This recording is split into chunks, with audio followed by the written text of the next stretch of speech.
6, the ice cream block and ice cream churn block. And this is fun to make. A little bit different technique here. I don't have all the parts cut out, but I do have enough here to show you how to make that angle on the ice cream churn bucket. So I'm going to start out here. I haven't cut this yet. So this is the top and bottom of the bucket part. And what I'm doing here is I'm straightening up my edge before I measure over 10 inches. And to do that, I just laid this on straight on my mat, and then I have my ruler straight on the lines here. I'm not measuring it, I'm just using it as a straight line. Just straighten that up so that when I want to cut over 10 inches, that's already straightened. Okay, and I need 2 of these for the letters M and N in your cutting. So I will cut, let's see, I need a 2-inch piece, and that is straight already. And I need a 1.5-inch piece. Turn this around a bit.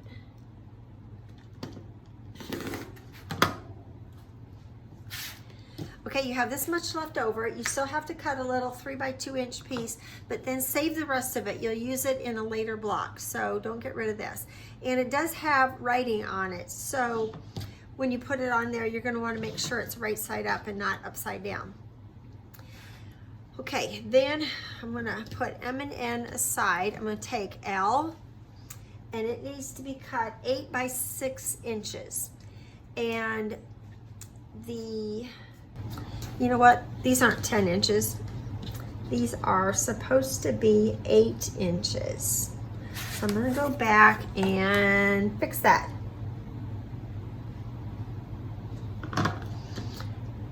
8 inches. Okay, got lots of fabric left over there.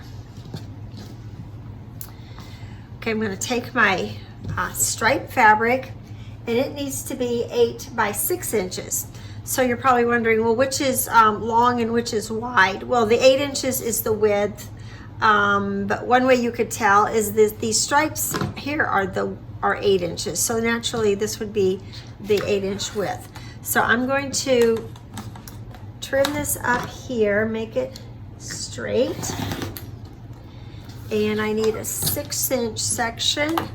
So I'm going to come over here and measure 6 inches. I hope that's showing up okay.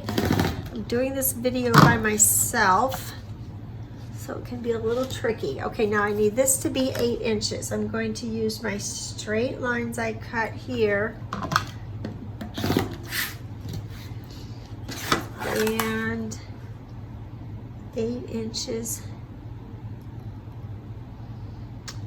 over this way.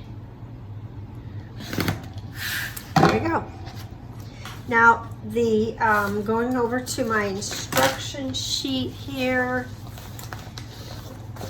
and it says to put M on one end, M on the top, and N on the bottom. So I want my writing to be right side up. And so I'm going to go up to the machine and sew these here.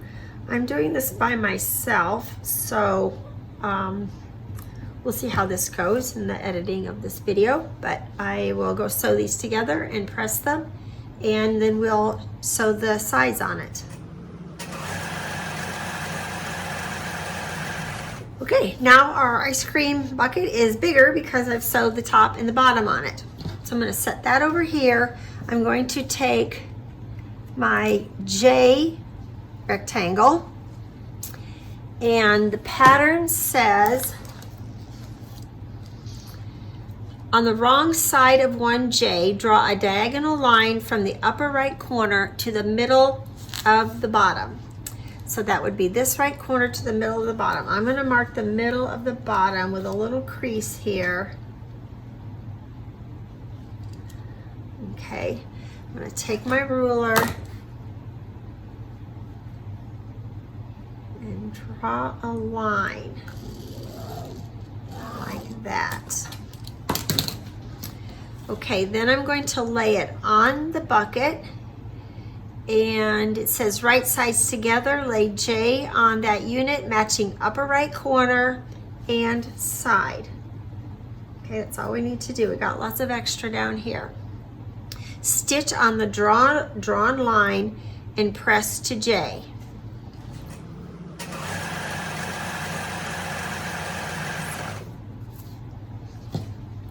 Okay, so what I'm going to do is go to the iron and I'm going to press this to the J. This is the J piece. Press it this way, and then we're going to trim it along here.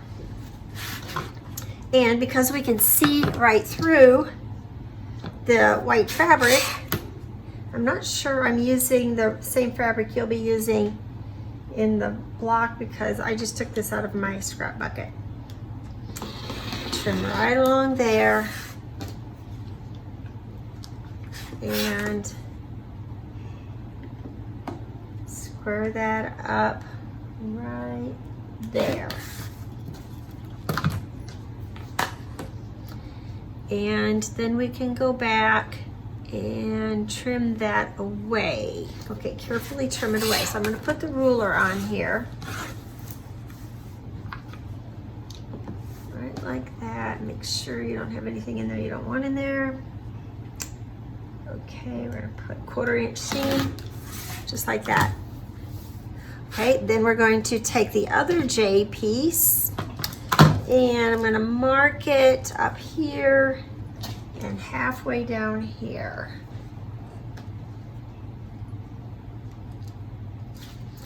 I'm going to draw this line.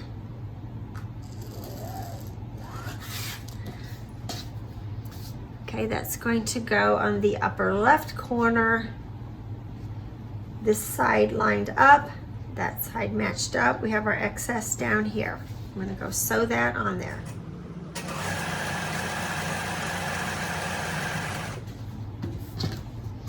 Okay, I got it upside down because this is how I'm going to trim it. And so I'm going to trim this. Trim the white to match up to the side of the bucket piece. I'm going to make sure that this is straight as well. Come over here, trim out the bottom, make sure this is straight as well. And it looks like there's a lot of waste, but you know, when you have excess, it really makes trimming up easier and you don't have to worry about if you're going to have it cutting too close and not giving full coverage there. Okay, I'm going to trim my seam allowance and notice how that comes up this way, but you go like that and it's just all squared up. And there we have our ice cream bucket. To make the top parts of it, you have lots of little pieces that you'll be sewing together to make the crank and the other top parts of it, but that's a lot of fun to make. Now we're going to make the bumblebee block. You make 2 bumblebees, so everything that you cut out, make double of what it calls for. What I'm doing here, I have a different gray that I'm using than what's in your kit. This is what I have at home and I didn't have that. So I've got some of these labeled here. One thing I want to point out is that these wing pieces here are not square. They're, I think, 1/4 inch larger in one direction than the other. Let's see here. Yeah, 1/4 inch. Okay, so when you make them, they're going to be in this way, the long way this way. So when you make your little background triangles on there, make sure you put the correct ones in there. So B is going to go over here, and then on the other wing is going to go over here. Okay, don't have your wing turned the wrong way. Okay, do it just like the picture, and then you're going to have a C block go here and another C block go up here. This one goes here and this one goes here. Okay, so this is where you're going to make your little triangle corners, snowball corners. You have 3 snowball corners on each wing. You'll make 4 wings for 2 different bees. So get those made and then they will go together and it will look like this, if you can see that in there. Okay, they're going to come together like that. Okay, then on the Bumblebee himself, you sew these little stripes together. You have 2 on the ends. One of them is going to, let's see, this is H, I believe. H, I didn't get those labeled. H is, nope, they're the same size. H is more like a flying geese unit, and you'll use these over here to make the nose on the bee. Let's go over here. And then these, I think they're number C again, yes. They're gonna go over here, and he's gonna have a little tail. He's not gonna be pointed in the front, in the back like he is in the front. So these are gonna go on there like that, and then this unit will go on top of it after you sew a little strip on the side, and that's your bee. Very easy to make. Make 2 bumblebees. A couple things I wanted to point out. It's really helpful to have small rulers on hand for cutting and trimming small pieces like this. Another favorite of mine, this is a 4.5 inch square. This is a 4.5 by 8.5 inch ruler. And sometimes I need bigger ones, like just a little bit bigger like that. Don't hesitate to use spray starch on your pieces and your fabrics before you cut them out, not after you cut them out, but before you cut them out, spray them, and then you'll get nice clear, clean shapes for your piecing together. And the letters again are also very helpful. If you don't have them, don't use them, find some way to label these, even if it's just a little swatch of paper, because it will really help in keeping track of all these pieces so that you don't pick up the wrong one and sew them in the wrong part of each little block unit that you're making. Okay, that's all for month 6, September, and I look forward to doing this again in October.